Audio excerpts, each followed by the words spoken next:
Good morning, my dear students. Welcome back to our English class. நம்ம கிட்டத்தட்ட எல்லாமே portion முடிச்சிட்டோம்,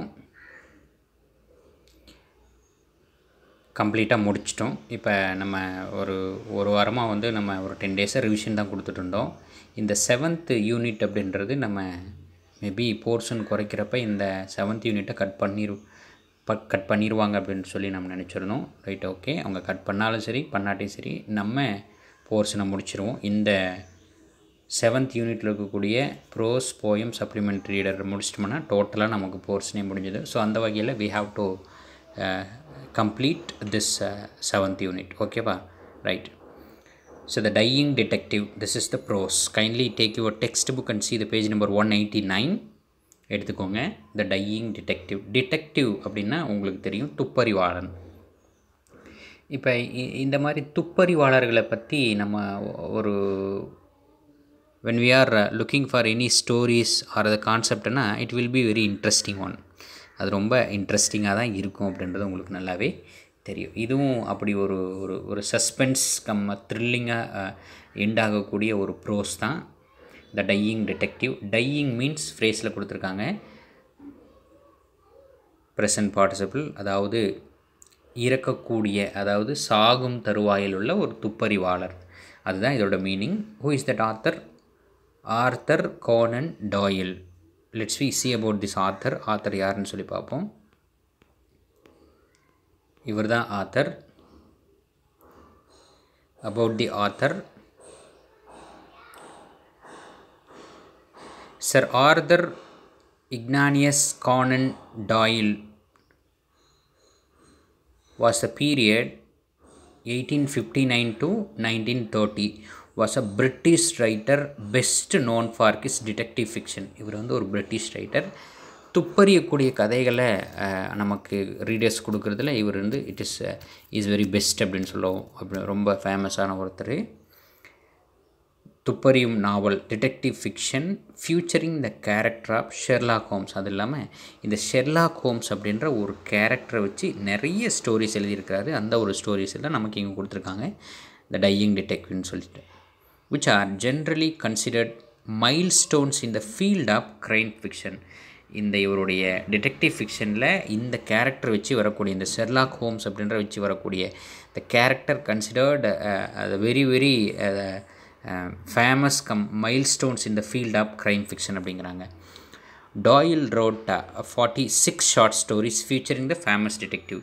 So among these 46 short stories mentioned about the theme of famous detective. இந்த மாதிரி துப்பறியக்கூடிய இந்த சம்பவங்களை வச்சு தான் இந்த 46 கதைகளையும் எழுதியிருக்கிறாரு. The story is narrated by the character. அந்த ஸ்டோரி வந்து வரக்கூடிய கேரக்டர் நெரேட் பண்ணுற மாதிரி இருக்கும். இந்த நம்மளுடைய ஸ்டோரியிலையும் கேரக்டர் தான் ரொம்ப அதிகமாகவே நெரேட் பண்ணுறாரு. Doctor Watson, originally a physician, in 1887 he published a study in Scarlet. Watson அப்படின்ற வரக்கூடிய ஒரு கேரக்டர், அவர் உண்மையாகவே 1887 ஃபிசிசியன், தட் மீன்ஸ் டாக்டராக இருந்தவர். அவர் வந்து ஒரு ஒர்க்கை பப்ளிஷ் பண்ணுறாரு, a study in scarlet, the first of 4 novels about Holmes and doctor Watson. இந்த சப்ஜெக்டில் தான், இந்த தீமில் தான் அவர் என்ன பண்ணுறாருன்னா தன்னுடைய நாவல்ஸை ஃபஸ்ட்டு 4 நாவல்ஸையும் பப்ளிஷ் பண்ணுறாரு. What is that? Holmes and doctor Watson ரெண்டு சேர்ந்து வரக்கூடிய இந்த கேரக்டரை மென்ஷன் பண்ணி he has published that first 4 novels. In addition, Doyle wrote over 50 short stories featuring the famous detective. இது கூட Conan Doyle வந்து nearly 50 short stories has written. So it is about the famous detective. இந்த 50 ஸ்டோரிஸுமே ஒரு புகழ்பெற்ற அந்த துப்பறிவாளர்களை பற்றி தான் இந்த கதை. The Sherlock Holmes stories are generally considered milestones in the field of fiction.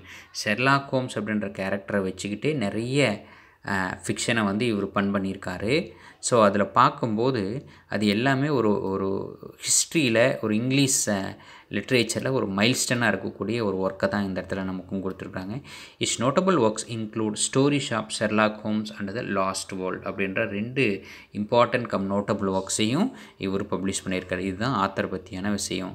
Let's we move on to the prose. Right. இதில் வரக்கூடியது நம்ம what are the characters involve in this ப்ரோஸ்ன்னு சொல்லி பார்த்தோம்னா main character is Sherlock Holmes. அவர் தான் வந்து இதோடைய protagonist, that means hero of this prose. Doctor Watson is a narrator. Right. அதுக்கப்புறம் கல்வர்டன் ஸ்மித் அப்படின்ற ஒருத்தர் வர்றாரு, அவர் தான் he is the villain in this prose. ஓகேவா? ரைட். யார்? Sherlock Holmes is called the famous detective in this prose. இவர் ரொம்ப ஃபேமஸான ஒரு டிடெக்டிவ், துப்பறிவாளனாக வருவார் இந்த ப்ரோஸில். அவருடைய நண்பர் கம் நெரேட்டராக டாக்டர் வாட்சன் வருவார். அவர் யூஸ்வலாகவே டாக்டர். கல்வர்டன் ஸ்மித் அப்படின்றவர் த வில்லன். ஓகேவா? Right.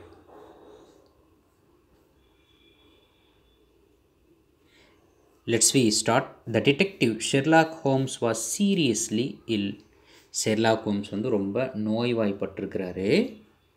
He wanted to meet his assistant Watson. அவர் இந்த நோய்வாய்ப்பட்டிருக்கிற இந்த being this sick situation, he wanted to meet his friend Watson. தன்னுடைய ஃப்ரெண்ட் வாட்சனை மீட் பண்ணணும்னு சொல்லி நினைக்கிறாரு. He asked his landlady to get him. தன்னுடைய அந்த வீட்டு ஓனருடைய அந்த லேடிக்கிட்ட, வீட்டு owner, C is a lady, land lady, அந்த அம்மா கிட்ட வாட்சனுக்கு தகவல் சொல்லுங்கள், வாட்சனை வர சொல்லுங்கள் அப்படின்னு சொல்லி ஒரு சொல்லுவார். Watson was surprised to see the condition of his master. ஆனால் தன்னுடைய மாஸ்டர் இந்தளவுக்கு ஒரு சிக்கில் இருக்காருன்னு சொல்லி is getting surprised to watch his situation. Was Watson able to save his master. Watson வந்துட்டு தன்னுடைய மாஸ்டர் ஷெர்லாக் ஹோம்ஸை காப்பாற்றினாரா அப்படின்றது தான் இந்த story. Read on to know more about the underlying story behind home sickness. Right. காப்பாற்றினாரா, இப்போ உண்மையாகவே இவர் வந்து நோய்வாய்ப்பட்டிருக்கிறாரா அப்படின்றத, இல்லை இவருடைய இந்த நோய்க்கு பின்னாடி என்ன ஏதாவது சீக்ரெட் ஏதாவது இருக்கான்றதை let's we read this story in order to know the point.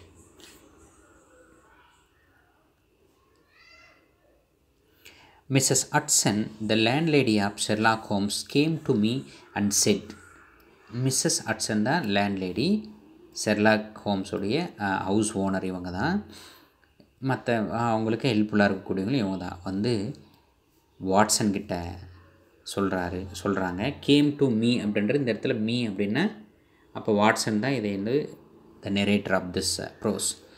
என்ன சொல்கிறாங்கன்னா, mister Holmes is dying mister Watson. Watson Holmes வந்து செத்துக்கிட்டு இருக்காரு. For 3 days he has been sinking and I doubt if he will last another day. கிட்டத்தட்ட 3 நாளாக அவர் ரொம்ப படுக்கையில் அப்படியே உயிர் போகிற அளவுக்கு இழுத்துட்ருக்காரு. இன்னும் ஒரு நாள் வந்து அவர் தாங்கிறதே பெரிய விஷயமாக தான் இருக்குது. if he will last another day அப்படின்ற மாதிரி she said.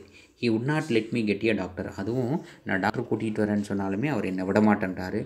I told him I could not stand it anymore and would get a doctor. Right. ஆனால் நான் வந்து ஒரு டாக்டரை வந்து இல்லை நான் கூட்டிகிட்டு வர தான் போகிறேன், இப்படியெல்லாம் உங்களை விட முடியாதுன்னு சொல்லி நான் சொன்னால் கூட அவர் என்ன சொல்கிறாங்கன்னா, he replied, let it be Watson then. Right. அந்த வேலையை நீங்கள் வாட்சன் கிட்ட விட்டுருங்க, அவர் பார்த்துக்குவார் அப்படின்னு சொல்லி, ஸோ வாட்சனை கூட்டிகிட்டு வாங்க அப்படின்னு சொல்லி என்கிட்ட சொன்னார். அதனால தான் உங்களுக்கு தகவல் கொடுத்தேன் அப்படின்ற மாதிரி the landlady explained everything to Watson. இப்போ வாட்சன் வந்துட்டார் ஷெர்லாக் ஹோம்ஸை பார்க்குறதுக்கு. I was horrified for I had not heard about his illness before. எனக்கு ஒரே ஷாக்கிங்காக இருந்தது. என்னுடைய master, that means Sherlock Holmes, have not face any illness in before. இதுக்கு முன்னாடி அவர் இந்த மாதிரி நோய்வாய்ப்பட்டதே கிடையாது. I rushed for my hat and code.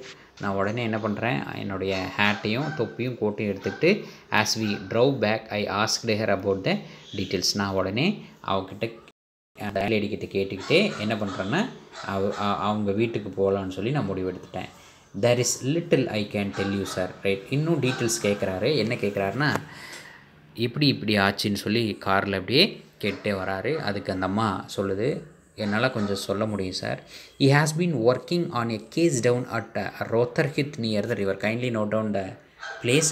ரோத்தர்கிட் அப்படின்ற ஒரு ஏரியா பக்கத்தில் ஒரு ஒரு ரிவர் இருக்குது. அந்த ரிவரில் ஒரு கேஸ் வந்து அவர் ஹேண்டில் பண்ணிகிட்டு இருந்தார். And has brought this illness back with him. அங்கிருந்து அந்த ஒரு நோய் இவருக்கு தாக்கிருச்சு. He took to bed on Wednesday afternoon and has never moved since. கிட்டத்தட்ட வெட்னஸ்டே ஆஃப்டர்நூன் கொண்டு வந்து போட்டோம், 3 நாள் ஆச்சு, அவர் இங்கேருந்து மூவ் ஆகவே இல்லை. for 3 days neither food nor drink has passed his lips. அவரோட வாய்க்குள்ளே ஒரு தண்ணியும் போகல, சாப்பாடு எதுவுமே இறங்கலை. why did you not call a doctor, I asked. ஏன் வந்து நீங்கள் டாக்டர் கூப்பிடக்கூடாதுன்னு சொல்லி நான் கேட்குறேன். அதுக்கு அந்த லேடி சொல்கிறாங்க, you wouldn't have it sir. ஆனால் அவர் வேண்டான்னு சொல்லிட்டார் சார். அது இல்லாமல் I didn't dare to disobey him. அவர் ஷெர்லாக் ஹோம்ஸை எதிர்த்து பேசுகிற அளவுக்கு என்னால் முடியல சார் அப்படின்ற மாதிரி இவர் எக்ஸ்பிளைன் பண்ணுறார். இந்த லேடி எக்ஸ்பிளைன் பண்ணுது. He was indeed a sad night in the dim light of foggy November day. The month of November that is called a very indeed and fog sad night. அந்த ஒரு நாள் ரொம்ப சேடாக இருந்த அந்த நாள். The sick room was a gloomy spot. அவர் படுத்திருக்கிற அந்த ரூமை பார்த்தோம்னா அப்படியே ஒரு இருட்டாக இருக்குது. But it was the gaunt face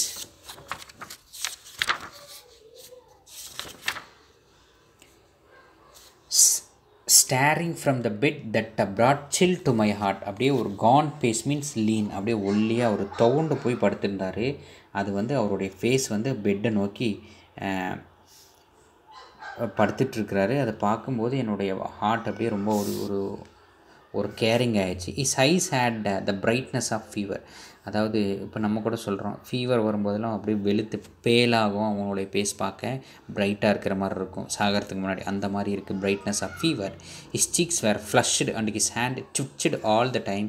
இல்லை ஸ்லெஸ் ட்விட்ச்டு மீன்ஸ் கிவ் ஷாட், அதாவது சடன் ஜெர்க்கிங், திடீர்னு அப்படியே ஜெர்க் ஆகிறது. இந்த மாதிரி கண்ணமெல்லாம் அப்படியே ஒட்டி போய் அப்படியே கொஞ்சம் அட் தி சேம் டைம் அந்த எண்டு டைம் வரும்போது, இந்த கவுண்டிங் ஆஃப் டேஸ் வரும்போது த சீக்ஸ் வேர் லுக்கிங் வெரி ஃப்ளஷ்டு. அந்த மாதிரி அப்படியே ஒரு லிஸ்ட்லெஸ்ஸாக என்ன பண்ணியிருந்தார், அவர் படுத்துக்கிட்டு இருந்தார்.